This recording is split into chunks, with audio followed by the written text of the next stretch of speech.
This is the second of two videos on the Fed and recent policy regarding the Federal Reserve, and this is the second of them specific to the COVID-19 response and is accurate with information as of April 21st, 2020, but things can change.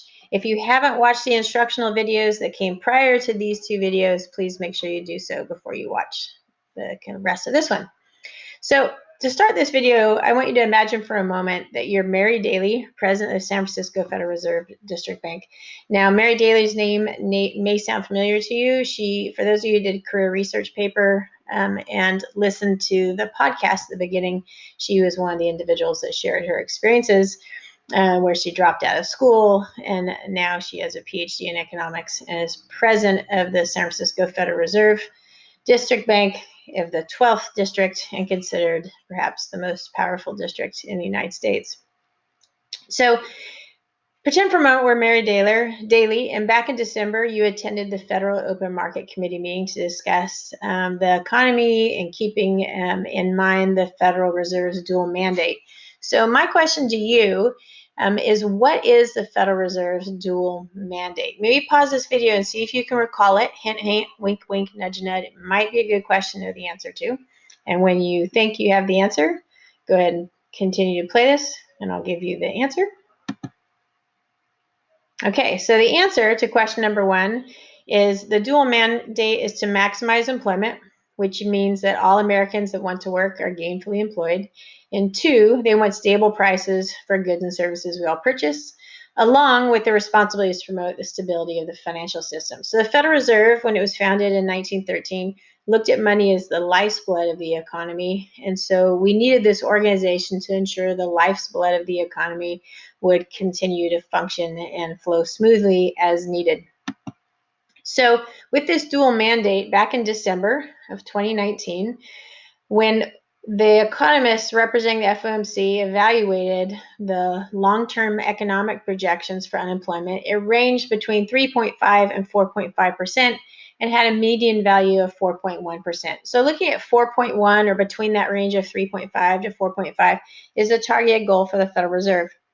And then also, the inflation rate with that target of 2% is measured off of the Personal Consumption Expenditures Index, or PCE. So when you're in this meeting and you're looking at the unemployment today, so in a more recent analysis, Mary Daly is looking at data that was reported. The latest unemployment data was reported as of April 3rd. It represents through March.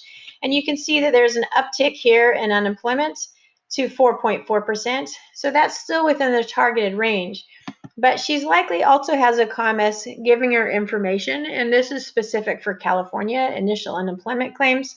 And historically, remember that anytime we look at this data, we want to look at our vertical axis and our horizontal axis. And we can see that weekly initial claims for unemployment seem to fall between 40,000 and, say, 80,000 per week of initial claims. But the data that Mary's being shown is suddenly looks like this. So here's our most recent data for California. Notice that our vertical axis has been changed dramatically. So now we're approaching an upper range of 1.2 million individuals. So here's the normal range that we would see, and here's the most recent data. So that would be something that would make you sort of go, You would also be she probably says it a lot more eloquently than that. You would also be looking at your Personal Consumption Expenditures Index, looking to see what's going on with inflation, and you can see that we're still within our targeted range here. So really, it's the unemployment number that would be most concerning for you. So one of the economic letters that was posted on the Federal Reserve's for San Francisco's website said this: amid significant uncertainty about the pandemic's trajectory and its impact on the world and U.S. economies, evidence suggests that economic activity began slowing substantially at the end of the first quarter. In addition to people sick from COVID-19, others face shelter in place and mandatory social distancing policies that inevitably disrupt business activity. Those circumstances induce households and businesses to spend less, especially on non-essential goods and services. So if you just think about your own experience, both either for work or for school, and you think about our own productivity, I think we have a good understanding of why the Fed would be looking at this data and thinking about their own experiences and realizing, wow, we might see a significant decline in real GDP. So recall that another way we can calculate real GDP is by looking at a measurement of labor productivity times hour worked. And labor productivity, we can argue, has gone down dramatically.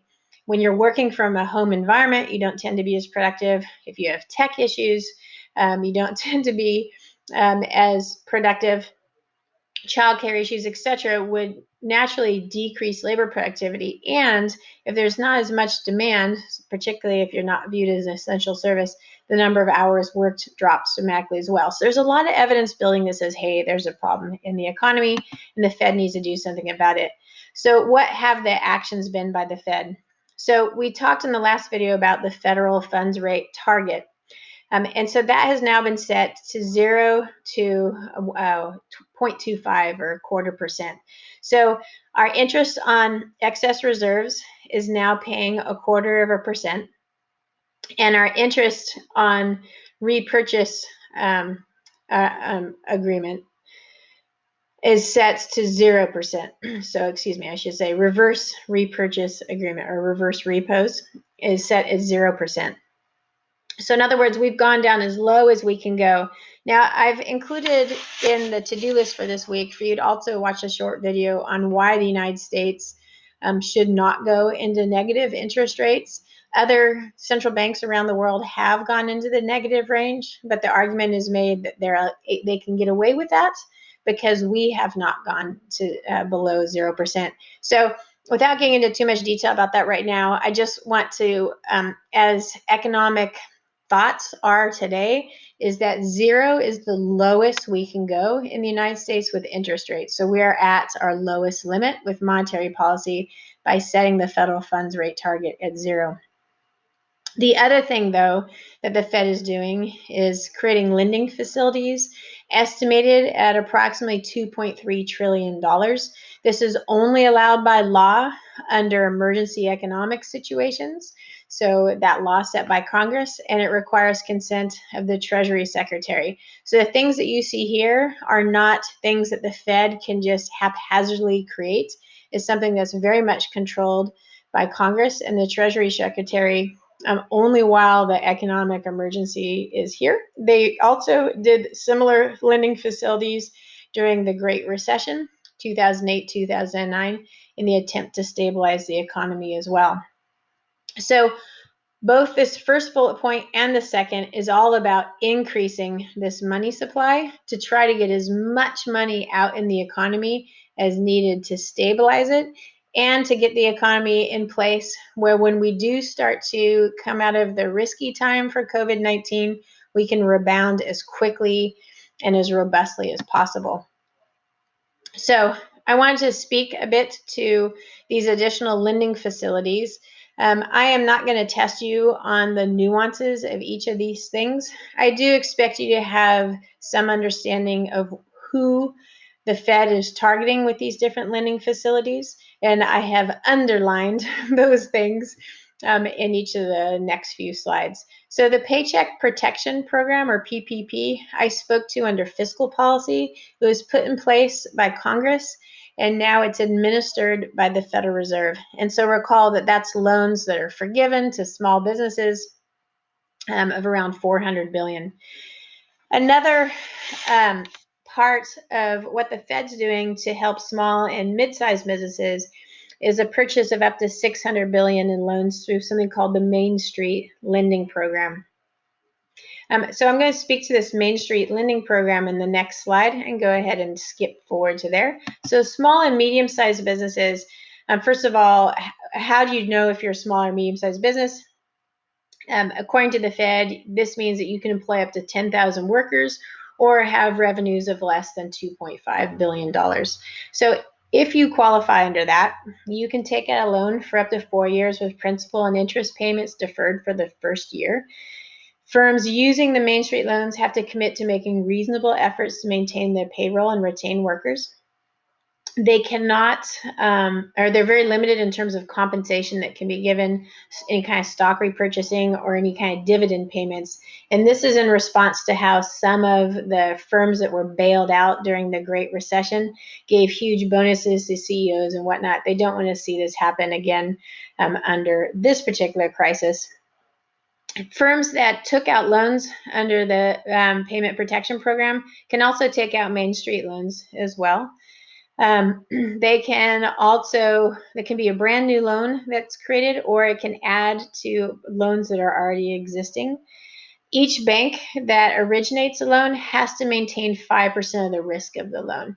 The rest they can sell to the Fed, so that they're 95%. And again, this is to make sure that each bank that originates a loan has some skin in the game, that they will be harmed if they are not careful about the loans they give out. And again, this is based off of lessons learned from the financial crisis. And so it's targeted about $600 billion of Main Street loans will be facilitated by the Fed, putting money out, excuse me, into the economy. Okay, other things. They're targeting directly households and businesses, and this is very atypical of the Fed. The Fed's known as the banker's bank. They typically work only with banks. They're all about keeping banks healthy so they can keep that money, that lifeblood of the economy flowing. But under emergency circumstances, they can also direct money towards businesses, and now we're seeing households as well. So they're primarily allowing or buying different types of mortgage-backed securities, student loans, auto loans, credit card loans, etc., from banks, and then giving the banks the cash so they can continue to make loans out there into the economy. And again, the idea behind this is the more cash that's out in the economy, the more the supply of money is shifted rightward, the lower interest rates are, and we know that households and firms respond positively with their spending when the interest rates are low. And recall again that the Fed is trying to keep interest rates at or near 0%. Another thing the Fed's doing is they're helping out state and local governments by giving them loans. If you recall back from fiscal policy, state and local governments are what we call pro-cyclical. It means that they can only spend what they bring in tax revenue, which means that in times that are hard, like right now, California is not, as a government, is not going to make as much in tax revenue. People aren't working as much. We don't have as much in sales tax either. They're not purchasing as much. So as a result, less tax revenue means that government spending at the California's government or local level is going to decrease, which would make the recession even worse. So the Fed is trying to overcome this by making loans to states and municipalities. So this is contrary to how things would normally work. And so again, state and local governments, they cannot use deficit spending, but they can borrow from the Fed under these conditions. So one of the things that we're seeing with this is $2.3 trillion of new lending by the Fed. Also, that 0% interest rate by the Fed is considered very aggressive monetary policy. And so there's a couple reasons why the argument is made they should be very aggressive. We know that interest rates, households and firms respond to that, but we also know that households and firms are very sensitive to expectations. So expecting future low productivity and demand leads households and businesses to cut spending right away in anticipation of that. And so it actually makes current conditions worse ahead of time. The other thing is expecting monetary policy to be constrained in their future, meaning that once the Fed goes to zero, they don't really have a lot more gas in the tank. They can't speed up the economy beyond interest rates at zero. It implies an expectation that conditions will deteriorate further, which also pushes current conditions down even more. So the argument is if you go in really aggressive with both fiscal policy and monetary policy, ultimately you'll soften the impact of the downturn much more than if you don't go in aggressively. That's actually when more so in the case with fiscal policy, the political will to continue to pass bills tends to drop off. Monetary policy doesn't have some of the constraints that fiscal policy has.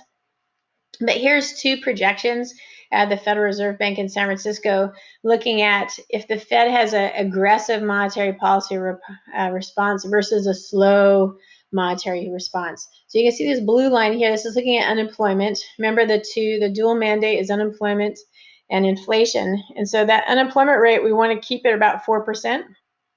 And so they're saying that with aggressive policy, monetary policy put in place, they're hoping to keep the unemployment rate maybe just above 6%. If they don't, they anticipate it getting closer to 12%.